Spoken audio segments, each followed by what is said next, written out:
I've started recording. So later on, if you want to be in the video, oh, Pia, you can't hear me. Does anyone else have a problem hearing me? Let me just send this to Pia 1 second.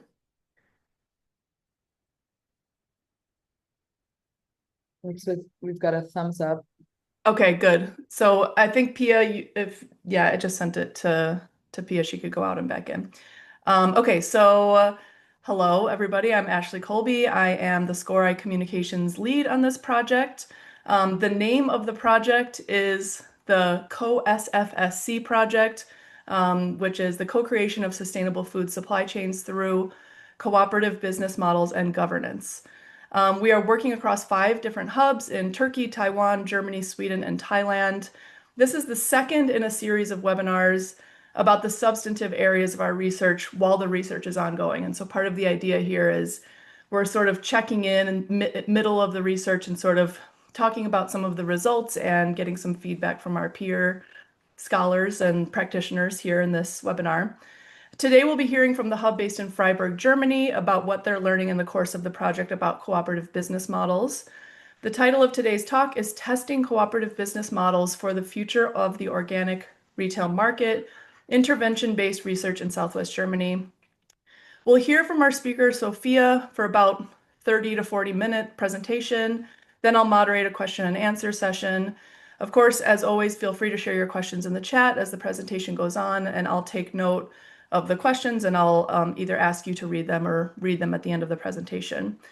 So without further ado, our speaker today is Sophia McRae. She's a research associate at the Humboldt Professorship for Sustainable Food Economy at the University of Freiburg, directed by Professor Arnhem Week, which I think a lot of us know in the SCORAI community.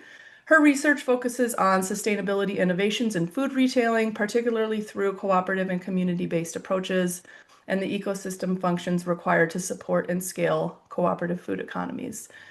So without further ado, I will hand it over to Sophia, and thanks for giving us the presentation today. All right. Thank you, Ashley, very much for the introduction. Hi, everybody. I'm very excited to be here. I'm going to share my screen. Can you see? Yeah, okay. I'm particularly excited to be here. Ashley mentioned Arnhem, the department head here at the Humboldt Professorship for Sustainable Food Economy. He actually was presenting for a SCORAI webinar a couple years back on cooperative business models. So I'm looking forward to being able to present a little bit more on the research we've done since then. And I think we can hop right in. So here is the agenda for today. I thought I would offer a bit of empirical context, considering that my doctoral research project is really based in the organic retail market. And so I thought we would start with sort of a little bit of context setting, what challenges are particularly pressing in this area, and why do we think consumer cooperative business models might offer some kind of solution. I would like to talk a bit about our response to the research gap that we see and how we're doing that through this project. That's really going to come in the bulk of this presentation. We've developed a conceptual framework for cooperation in the food economy that has helped us really test the mechanisms and the potential impacts of cooperation for the sustainability of these food businesses. And then I'll illustrate that a little bit better, I hope, with some insight into the case study with one particular food retailer here in Freiburg. They're called the Glaskiste or the Glass Box. They're a zero-waste organic food store here in Freiburg, and we've been working with them for about a year now. All right, here are 3 lovely examples of consumer cooperative organic stores in southern Germany. The Speisekammer here is completely run by members. It's owned and operated and exclusively available, actually, for members.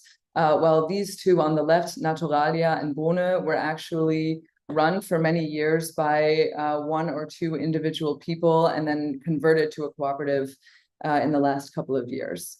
And today I'm really going to be focusing on this idea of converting existing businesses as a solution for building resilience. So what are the challenges facing the independent organic retail sector? Up top, I've listed a couple of the external pressures, and concentration is in bold because that is really the most existential threat facing these independent businesses. Just a little bit of information here. The big four supermarket chains, that's Edeka, Rewe, Aldi, Lidl, some of these might sound familiar because Aldi and Lidl, for example, are very international. In Germany, they make up about 80% of the organic food market. And that is a number that has grown pretty exponentially in the last 20 years. So organic, which was once a niche run by a couple of maybe more idealistic pioneers, has now become quite mainstream. And the remaining 20% of the market is now split between sort of smaller conventional chains and independent businesses, as well as the organic retail sector. And that's where we can further differentiate between regional and organic chains. So the Alnatura or Den, if that sounds familiar to anyone here, I'm sorry, I don't know where everyone is from. And then the independent organic retailers. And that is really kind of where the sweet spot is. Another sort of maybe piece of data to illustrate the challenges, in 2023, about 115 of these organic retailers closed, while only 29 were able to open. So more are closing than are being opened, and 21 of those newly opened stores were chains. So we are seeing a loss of these independent retailers who often operate at much more regional levels, smaller capacities, and many of them sort of operate based on these kind of founding principles of these organic pioneers. The ideas of maybe sustainability or healthier lifestyles, direct relationships, a lot of these ideals, you could call them, that maybe have been lost in the mainstreaming of the organic movement. I would also just like to add a pretense here. There are reasons why we are fighting for the existence of these organic retailers. There is, quite a lot to be said about the resilience of regional food economies that requires redundancy and independence in food businesses. And what we're trying to understand is actually to what degree can cooperative business models support their sustainability. However, back to our challenges, there's, of course, changing consumer preferences. For example, e-commerce and convenience. I've included a photo here of a vending machine. They've popped up all over Freiburg and the region. Some really focus on regional products, and others are sort of just pure convenience foods, the Takis and the Doritos of the food world. Then there's also a number of internal pressures that we are able to observe not only in the literature, but also in our experiences with people who have been working in the sector for decades, either in consulting forms or in wholesaling or even in retailers themselves, that leadership struggles often under burnout. Retail is sort of famously known to be an economically challenging sector. The profit margins are quite slim. Many people who get into running organic stores are, as I've mentioned, maybe more driven by the sort of ideals or what they want to achieve with their store, rather than trying to get into it for the business of it all. And that can lead to operational inefficiencies. Lack of personnel and successors is an issue that we see in other sectors of the food economy as well, but organic retailers are definitely affected. And because of challenging economic or market conditions, it's not very attractive to open or take over organic stores as they're existing now. And all of these challenges have sort of put on enough pressure that there's limited capacity left for innovation, whether that's time or financial capacity or even knowledge. And so that's sort of where we're trying to come in. Cooperative business models. There are many sort of strategies that the organic retail sector is trying to pursue in differentiating themselves from the conventional retail market. And consumer cooperatives have really made waves in the last couple of years, partially, as I mentioned before, because it maybe is an opportunity to get back to the original ideals of the organic sort of as it was in its niche form. Cooperatives are shown to be particularly resilient in times of crisis. And this is because cooperative business models can fall back on a membership basis that have committed a certain degree of responsibility for that business, whether that's in co-ownership or pre-financing their consumption or financing the business in other ways through regular contributions, through working in the business. There's less susceptibility to conventional market dynamics that we see in consumer cooperatives. And this distribution of risk and responsibility is a big part of that as well. That people who say, okay, I am no longer responsible, personally liable for the success or failure of my business, but rather the operation and the success of this business is distributed amongst the shoulders of an entire community, can support or can move away from this threat of burnout, for example. From the membership perspective, we also see certain solidarity-based mechanisms that support the economic welfare. So there are opportunities in cooperative retailers, for example, to offer lower prices to more economically disadvantaged people, or even because of the sort of co-working, co-creation of the business, they have fewer costs, largely in personnel, but maybe also in operating costs, and they can therefore offer higher quality goods at lower prices. And that is, of course, attractive to many who maybe feel otherwise boxed out by the organic food movement, so to speak. Why else might cooperatives be particularly well suited for organic stores? There's a certain value alignment that I've already mentioned. These include direct relationships in food supply chains, flattened hierarchies, active participation, and also ecological sustainability. So maybe there's a stronger focus on regionality or resource efficiency, less packaging in the case of the Glaskiste, etc. However, cooperative business models are, like anything else, not a silver bullet, and they do come with a particularly high startup cost, one could say. In this project, once again, we're talking about converting existing food businesses. So that requires a certain degree of training, of understanding the core principles and how a cooperative actually functions. I know we talk quite a lot about democracy in our current political situation, but how does that actually function in a community-based organization is not always as clear as we might think. And this is where we need stronger institutional support or ecosystem services. That's maybe consulting or training, financing for conversion processes, etc. There might also be a lack of capacity or interest among consumers or shopkeepers. I work with a number of organic stores, and some sort of stopped dead in their tracks at the beginning of our process and said, look, I don't want to give up any decision-making power in my store. I just want my customers to come and spend money here. I just want to survive. I'm not interested in having parties. I'm not interested in knowing my customers. And then we have to sort of look a little bit more realistically and say, okay, is this then the right solution for you? In cases in which cooperatives are dependent on volunteer work, that is also a point of vulnerability. We talk about the distribution of risk and responsibility, but oftentimes in the real world, there tends to be maybe a smaller group of extremely engaged people that maybe do a large part of the work in a cooperative food business. Life also happens, people leave, people are unable to do the work that they were previously able to do. This is not a trivial question in terms of operating consumer cooperatives. There's also conflicts of interest, and this is something that we're really interested in researching more. As in our research, we work very transdisciplinarily, and converting a cooperative without knowing at what extent is that actually going to be beneficial for them is one of the most critical points.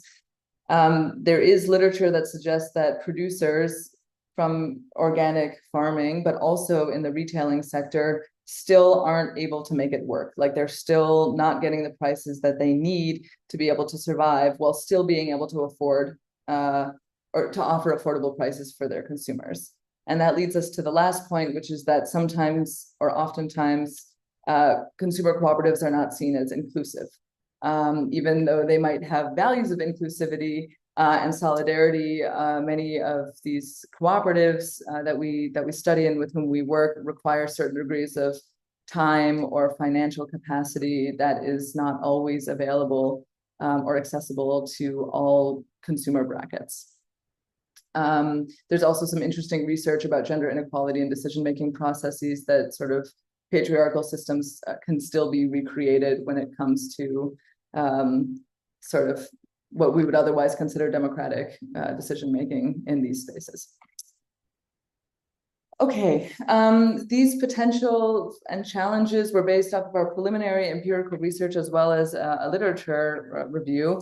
And this is sort of what we found, is that a large amount of the knowledge that we have about cooperative food businesses are largely based on descriptive analytical research. And we're trying to address that by really focusing on conducting interventions, doing experimental research in close collaboration with practice partners. So that means that I am currently working with 5 organic shops that wish to convert, are being sort of accompanied by our research group as well as by consultants with whom we work to really implement a cooperative food business. And then we can empirically test, okay, what happened? How successful was this? How does this impact your sustainability performance? How does it impact your financial security, which is often of utmost concern for some of these businesses. Community-supported agriculture, CSA, Solidarische Landwirtschaft in Germany, is well documented in the literature, while organic retail, which has existed, at least as we consider it in sort of the alternative sort of food economy, for about the same amount of time in the Western world. So we're trying to focus a little bit more on what this looks like in the retailing scene, which is also complicated because retail is not as easily independent of a standard market as community-supported agriculture is. They're not producing their own food and delivering it directly to end consumers. We're still talking about businesses that rely on a number of producers, whether that's through a wholesaler or through direct relationships with farmers, et cetera. Relevance for sustainability. There's a lot of research that talks about shared values and motivations. I've mentioned that, I think, maybe 5 or 6 times already in this short presentation. And as I mentioned before, we're really trying to look more at the mechanisms of cooperatives. What does it actually mean to be cooperative, and how impactful are those mechanisms on sustainability? Are some models more impactful than others? Cooperative business models are not one sort of homogeneous system, but rather a sort of a catch-all umbrella term for various sort of pillars of cooperation in a business. We're also trying to look at the potential of cooperative business models for transforming an entire sector. So that means that we're looking a little bit more at our ecosystem services. What kind of support is necessary in order to help more businesses establish themselves or convert themselves to cooperatives, if this is a solution that we really believe is meaningful for retailers and interesting. And then the response to the research gap, ideally we would have a coordinated research program across many, many different research groups and projects that we could recreate these sort of interventions, but that's to come. Cooperation in the food economy. What does it actually mean? How do we understand it? How do we test it? I'll start with this sort of simplified diagram of the food economy based on Arnim's conceptualization. We have here in gold the individual food businesses within the food economy, and they're connected by a supply chain.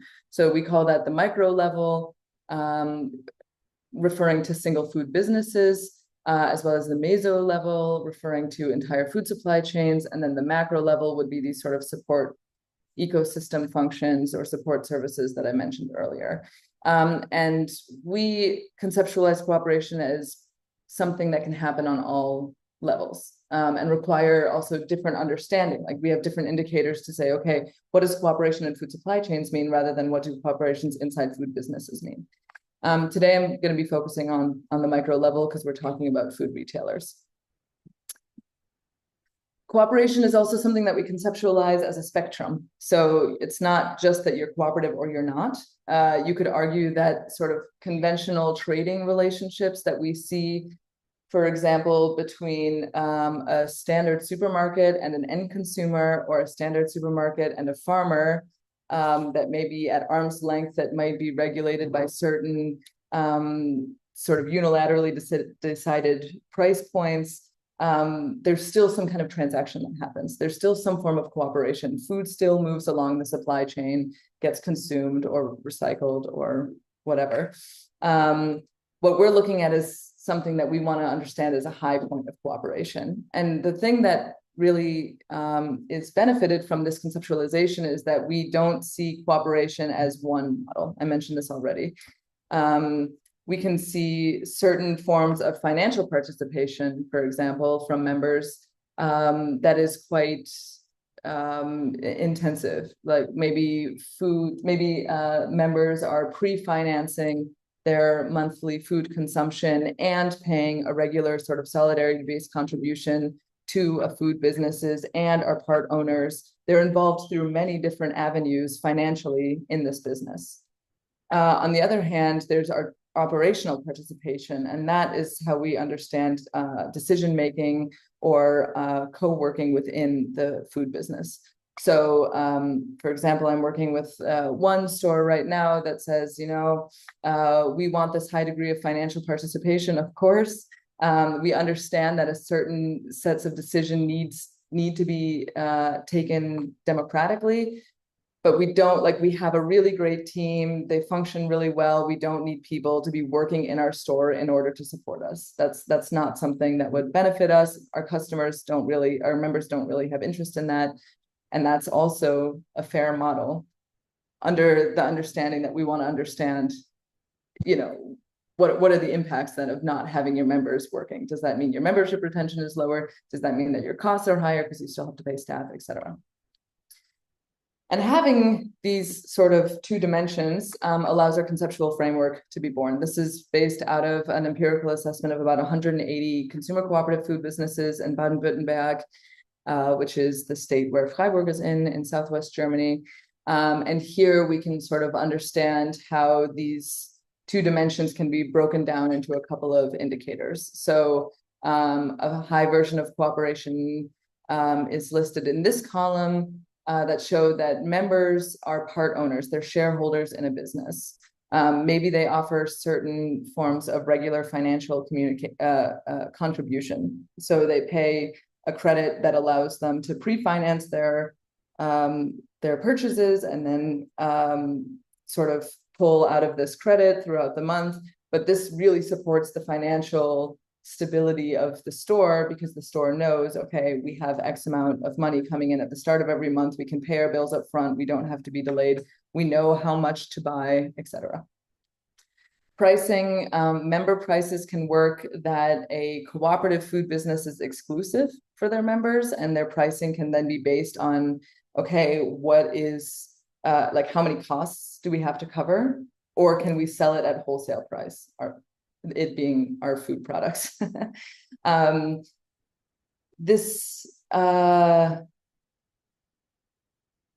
completely forgot my train of thought there. I will come back to it.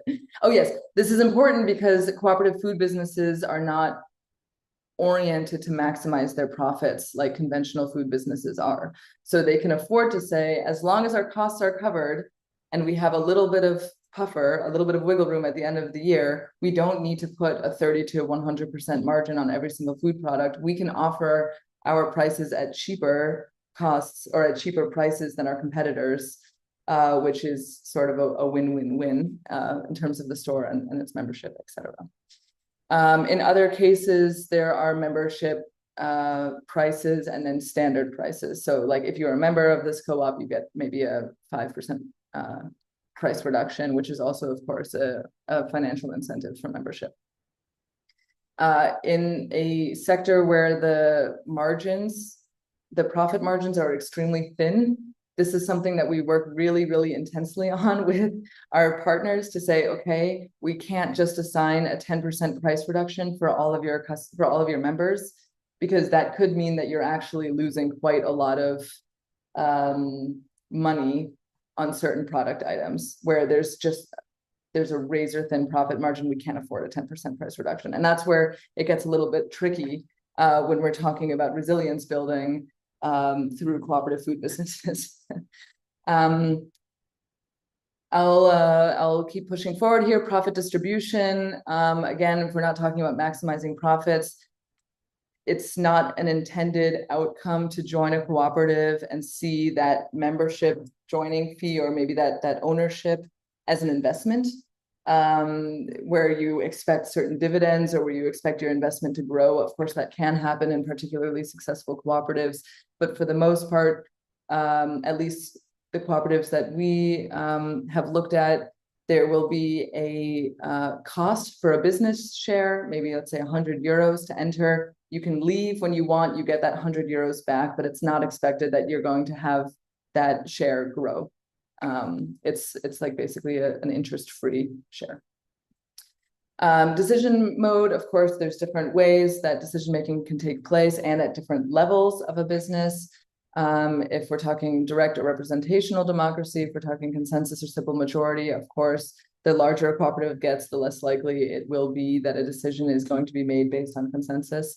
But if we're looking at sort of smaller sort of subgroups or what do you call those advisory boards or something, then consensus starts popping up a little bit more frequently. And then co-working, the work contribution, is it required for members to work in the store or work on the farm or whatever?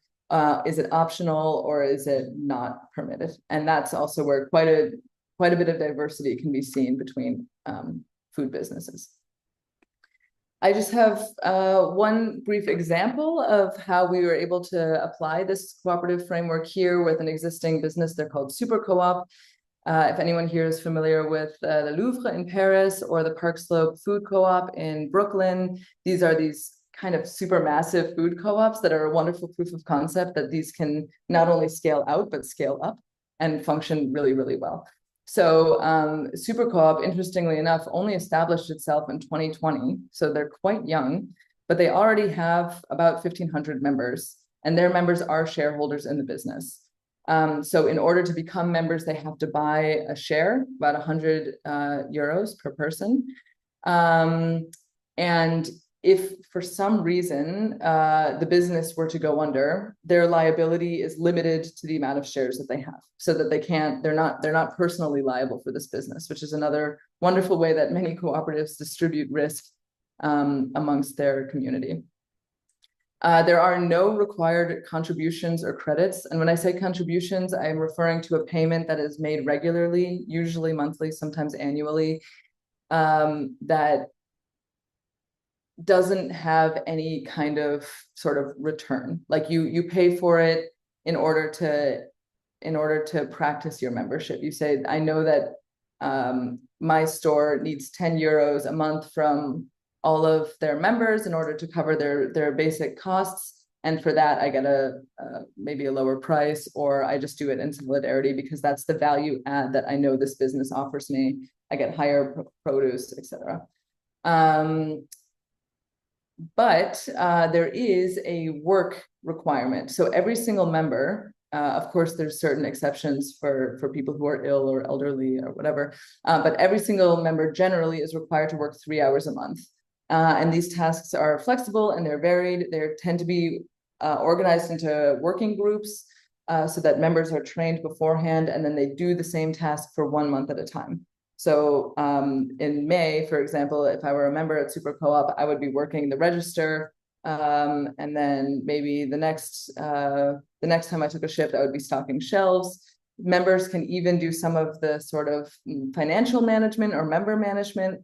But once you get to these more specialized tasks, well, I say there's certain requirements for training, because it would be a little bit irresponsible to have anybody, regardless of their background, say, okay, I'm going to take care of the ordering. Of course, they invest heavily in training for this reason. But for a business that has 1,500 members, their prices are quite cheap because they don't really need any employees. I think they have 3 or 4 full-time employees for this entire business, which means that their costs are quite low. It's also a members-only store, and that's sort of out of solidarity, sort of based principles, that the store is created by and for their members. And because they are an EG, that's a eingetragene Genossenschaft or an incorporated cooperative, they are legally required to have annual members meetings, that they're legally required to have their members have a vote. And that's regardless of how many shares they own. 1 member equals 1 vote. That's a basic cooperative principle that they follow. They also have additional executive and supervisory boards that are actually sort of official bodies that are also sort of prescribed by this EG legal form. But they're a really wonderful business, really aspirational.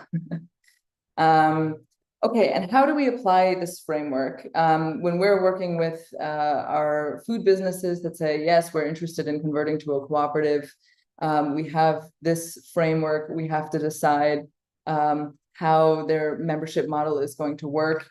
But sort of taking a couple steps back and taking it sort of asking at the level of our research question in the most basal way, can cooperation, this should be an S, this is the German version, I'm sorry, can cooperation support sustainability? And in order to test that, we have to have, of course, a certain baseline assessment that happens before we complete any intervention. And our assessments include a sustainability assessment of that business. And this sustainability assessment has 4 dimensions: an ecological, an economic, a social, and a governance dimension. And we need to understand how their business currently works. How does their governance work? Who works there, et cetera. And then we run through the intervention. I'll give more details in our little case study there in part 3. And then once this business is complete, then the idea is to run these same assessment schemes again and try to understand, first, are there any differences? Are they financially more robust? Is their sustainability performance in certain dimensions stronger or maybe weaker?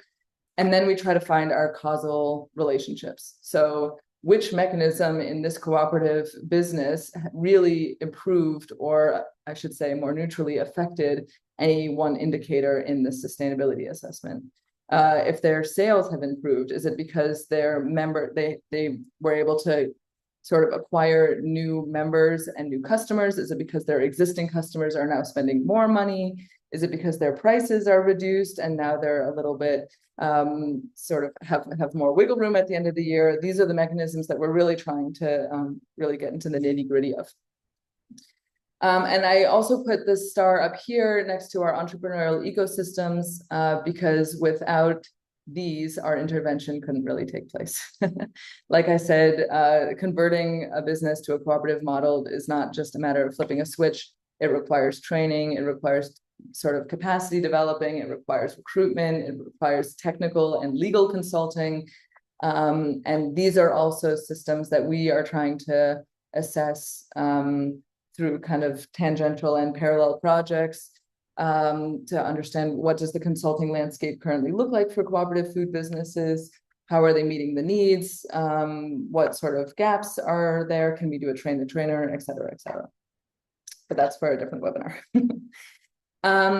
I've been talking for quite a long time, so I'm going to quickly present now on our case study on the conversion of the Glaskiste.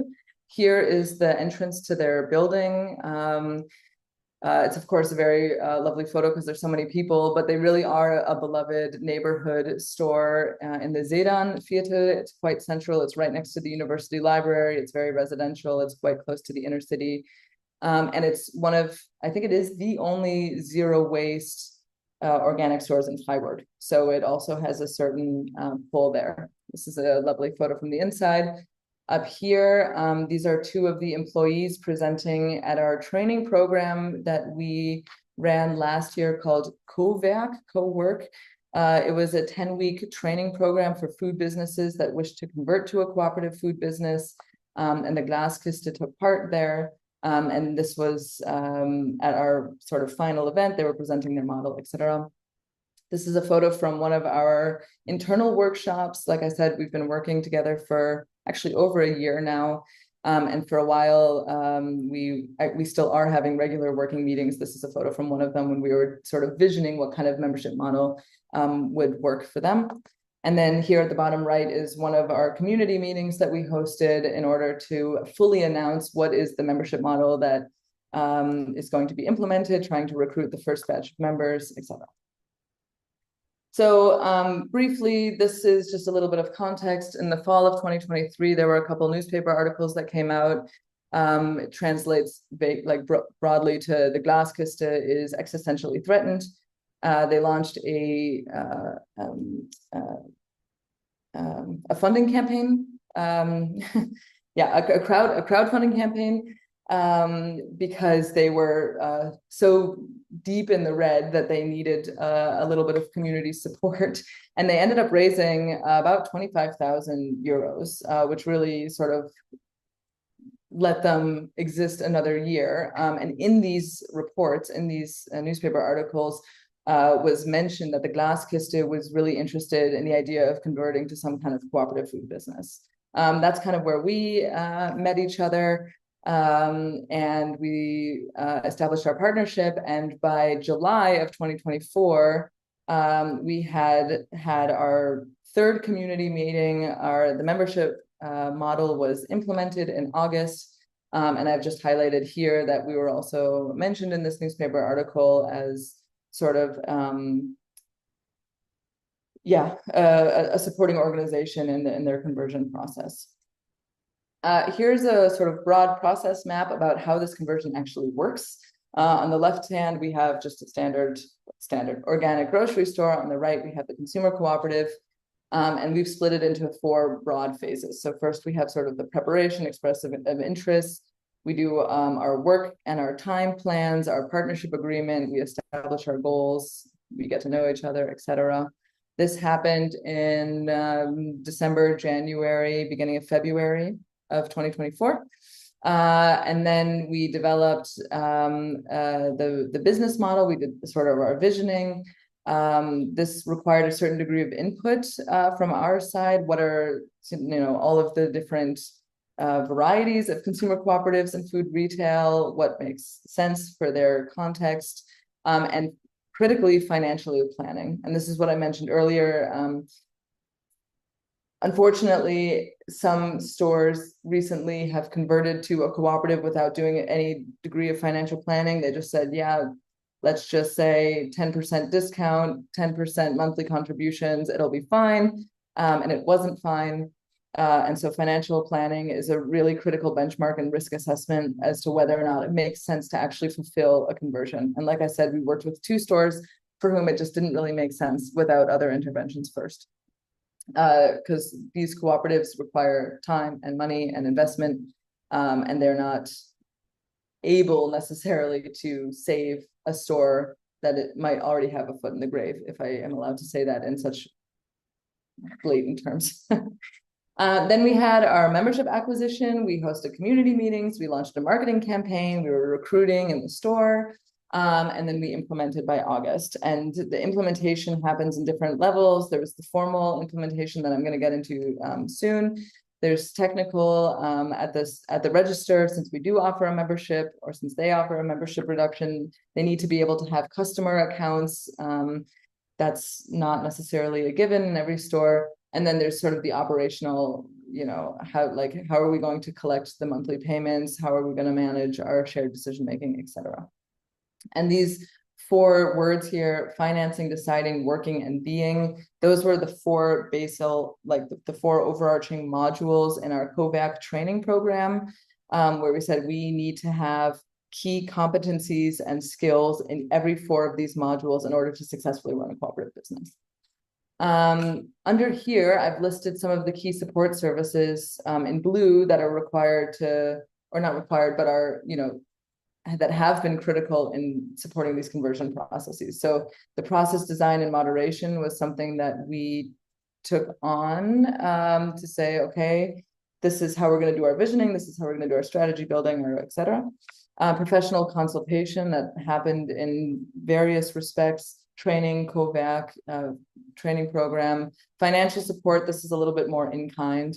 But for consulting, oftentimes that can be quite expensive. And financial support is occasionally available to cover consulting costs from different funding programs, at least here in Baden-Württemberg. And then there's, of course, the research and the evaluation, which, we are largely responsible for, although I think I've mentioned we sort of took on some of these roles as well. Sophia, if you can wrap up in like a minute or two. This is, I'm on my last slides. I won't get into this. This is just a more detailed process map of how this actually looked. We formed a core team with a couple of really active customers and employees, and we did a lot of this kind of nitty-gritty. And we have implemented the member store. Right now, we're working on a legal change of the business sort of incorporation so that we can be a full cooperative, and that is a time-intensive and financially extensive process. However, we have some initial results from their member store. They now have about 160 members. We can estimate that represents about 5% of their customer base. So we're still young, but these 160 members already offer guaranteed income for about 20% of their monthly sales. And these are just the credits or the contributions that they make at the start of every month. I, for example, I'm a member. I pay a contribution of 15 euros a month, but I still buy my food there. So this is just like the guaranteed income. Members actually bring in more. We've got about 10 new members every month, so there's still a steady increase, and this is over the last 6 months. Of course, the first 3 months were like an exponential growth. However, the liquidity brought in by this income is not yet stable enough to cover all of their costs.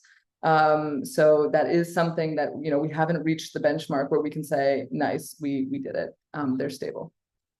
However, their in-store process optimization, I haven't gotten much into this, but this is something that we were also sort of doing in parallel to support some of their other, like pricing, for example. They weren't really calculating their prices correctly. These were some of the things that we also were trying to change. And now they have about 37% of their gross profit. It doesn't translate super easily right now, but they're basically in a much more healthy range than they were 9 months ago. They still don't have enough members. We need to purchase the LLC. So this is another sort of challenge. We have to make sure that we have enough people that want to become part owners and not just members. And the auditing process for becoming a legally incorporated cooperative is extremely rigorous and extremely skeptical of cooperative zero-waste organic grocers, because as I mentioned, many in the past couple of years have converted and then failed because they weren't successful.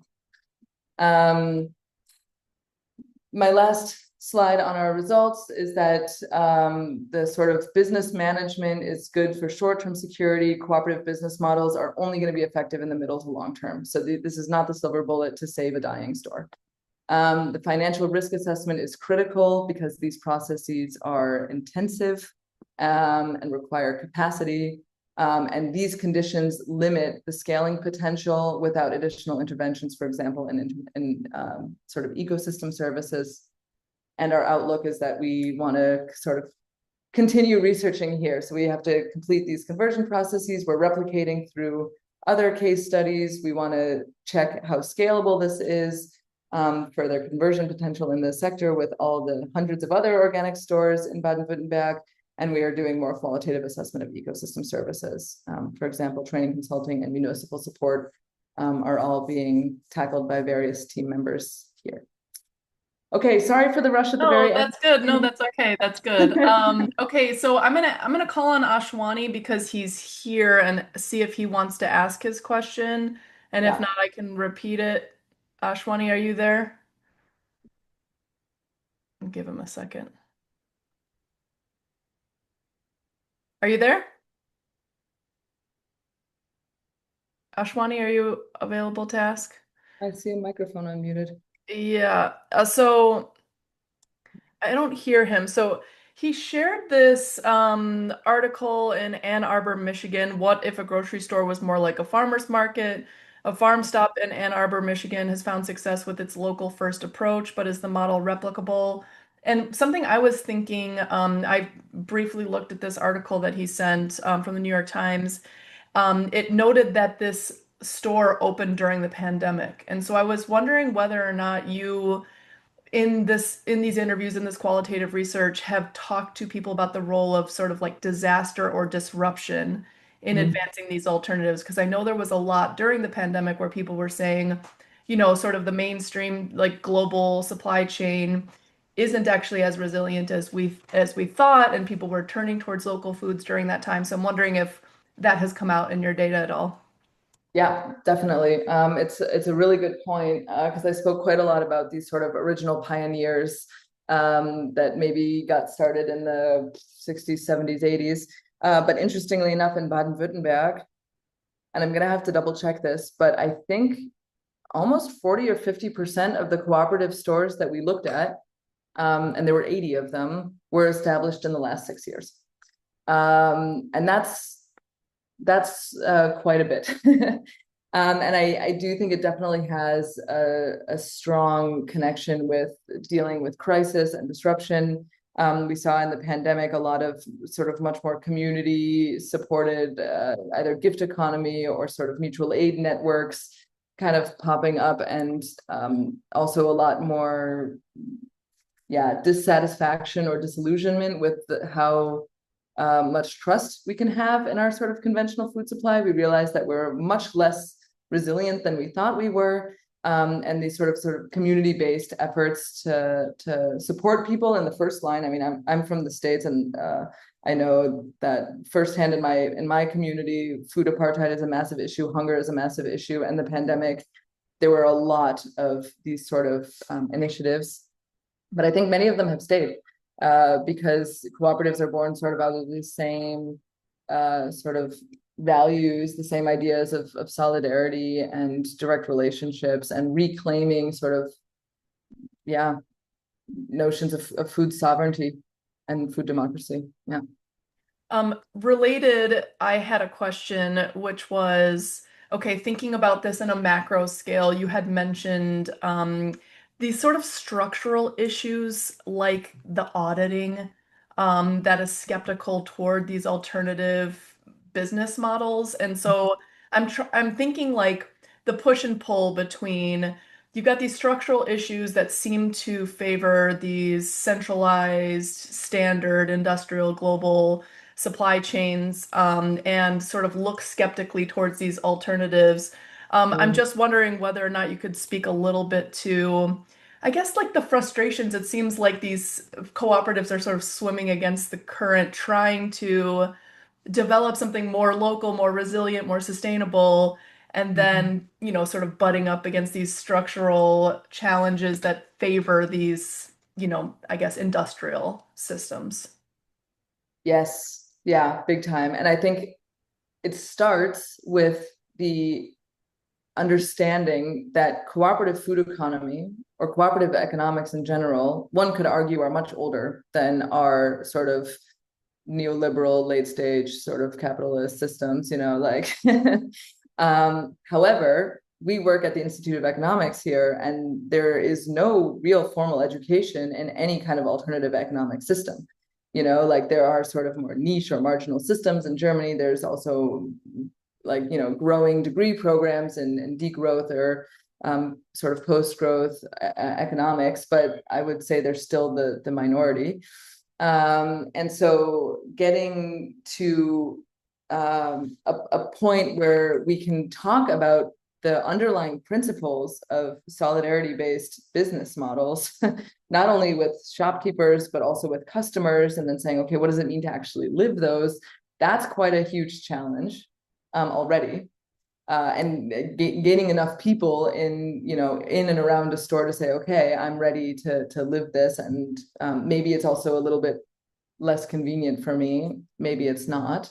That's one major hurdle. The other thing that you mentioned first, which I thought was really interesting, these auditing associations or these auditing processes, they're basically associations of cooperatives that are responsible for auditing the business plans of newly established cooperatives in order to say, okay, yes, let's, like you can establish yourself. And cooperatives are one of the older legal forms actually in Germany. It started with Raiffeisen, if that says anything to anybody, in like the 1860s or something. And in England, cooperatives sort of were like a massive alternative to sort of the challenges of rapidly industrializing countries. And some of these cooperatives, especially farming cooperatives, have grown to such a point where you can't really say that they're working for the economic benefit of their members. And there's quite a lot of research about this. And we're here talking about consumer cooperatives. We're not talking about agricultural cooperatives in which many agricultural businesses come together to form a marketing cooperative. But there is quite a lot of data that shows that these have reached such a large scale that the idea of democracy or price control or price determination from these farms is kind of laughable. Like these farms are still struggling to survive and they have no alternative but to be part of a cooperative. Right. So I think the skepticism on behalf of these cooperative associations, I can understand on the one hand, because if you audit and you say this business plan isn't solid, then something is wrong with the business plan. But I also, it's important to differentiate that even cooperatives can be scaled to the point where we say, oh, is that sustainable? I don't know. Right. Yeah. I have a question from Philip. He had to leave, but I will read it. You did mention this briefly in your presentation after he left, but he said, very interesting presentation, but very empirical for the discussion. Is there something like a theoretical framework and derived from that hypotheses? I noted your theory you mentioned after he left. Basically, broadly, can cooperation support sustainability? But I'm just wondering if you could expand on the theoretical framework a little bit for Philip.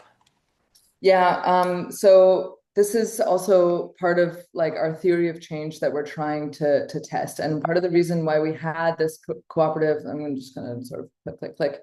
One of the reasons why we developed this cooperative framework is because we realized that a lot of the research that we're seeing is, as I said, very kind of idealistic and actually very theoretical. And there's not enough empirical background for those. And so we've developed kind of like a theory of change to sort of say, okay, what could some of these causal relationships look like to say, yeah, conversion processes to cooperatives can support sustainability. But this is something that is still very much in development, I would say. Yeah. And conceptual frame, like these are inherently generalized and simplified models for an otherwise extremely complex reality. So, I look forward to being able to have stronger sort of conclusions about that. But that's what we're working with right now. Can you remind me? I was thinking about this as you were speaking. Can you remind me your preliminary findings? I was something stood out to me during your presentation that I noted. For example, in some cooperative businesses, they make internal decisions for example, across the board 10% discount, even if the margins are really thin and they can't really sustain that kind of discount for members. Do you have any sort of inkling for these high cooperation cooperatives versus the low cooperation being more successful? I mean, in other words, I'm sort of thinking on a macro level, are there are is there a hypothesis here where there's potentially something maladaptive when cooperatives become too idealistic about theoretically we should have a 10% discount across the board because we want to make food more accessible, but then they're just not thinking dollars and cents for their own sustainability?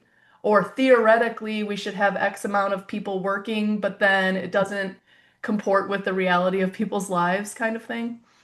It's yeah, it's very interesting because we're asking ourselves this question right now when we're working with businesses that are looking to convert and are not like sort of saying, hey, we've got a community together, we want to form a cooperative. Right. businesses that are looking to convert are often far less idealistic. They're not really coming at it as out of a Got place it. of, let's do something for and by our community. And examples like Super Co-op are so wonderful because these are highly cooperative, sort of like on the spectrum of cooperation. They're quite up there.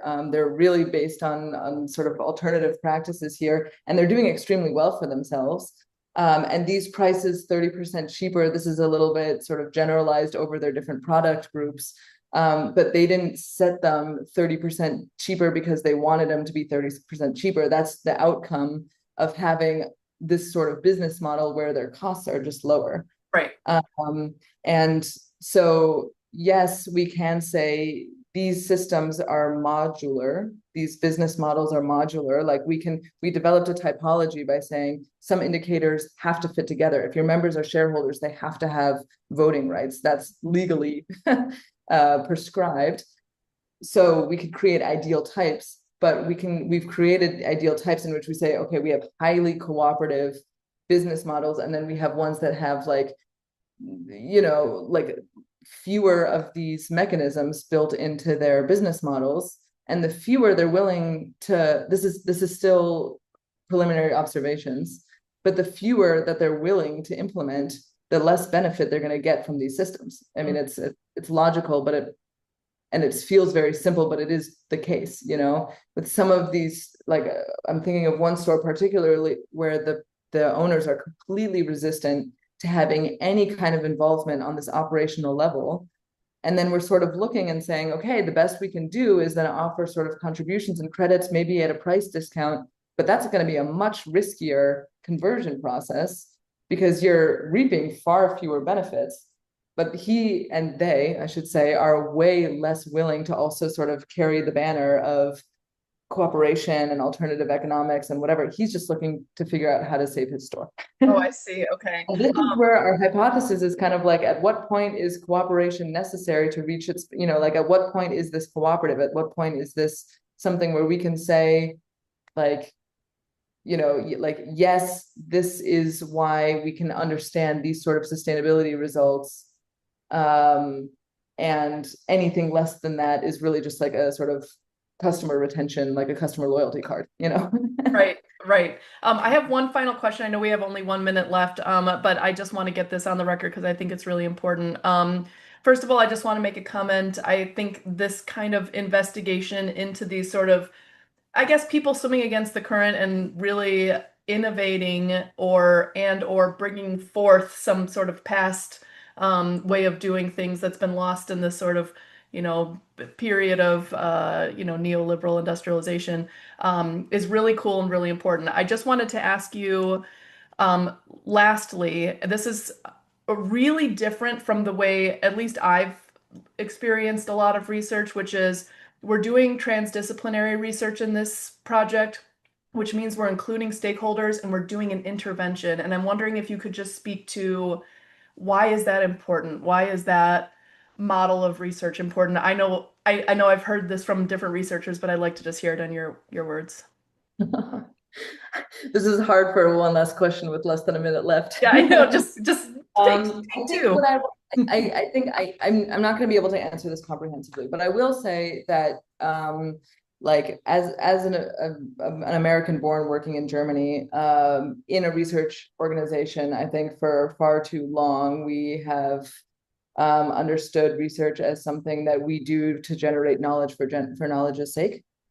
And sustainability science is inherently normative. And we say, okay, actually, no, we're trying to support a societal transformation towards sustainability and social justice and all the things that we can understand under the banner of sustainability. And research and universities have a really important role in supporting that transformation, not only in sort of being able to describe the world as it is and making recommendations, but to say, actually, there's a whole lot of pioneers that are already working on solutions. It's our job to work with them and help them, help the world understand to what extent is this effective? What do you need? How do we scale this? Is this scalable? And spend 90% of our energy there rather than describing a problem and prescribing a potential solution. Yeah. And the reason why I bring up my background, I mean, I am German and American, but in Germany, I'm working in a publicly funded university. And this is also something that means that like I'm being paid by the taxpayer, I'm being paid by the community, by the society in which we're supposed to be working. That's a stronger sense of obligation than maybe at sort of the more private universities that I was working in before in the States. Yep. Yep, that's great. Thank you so much.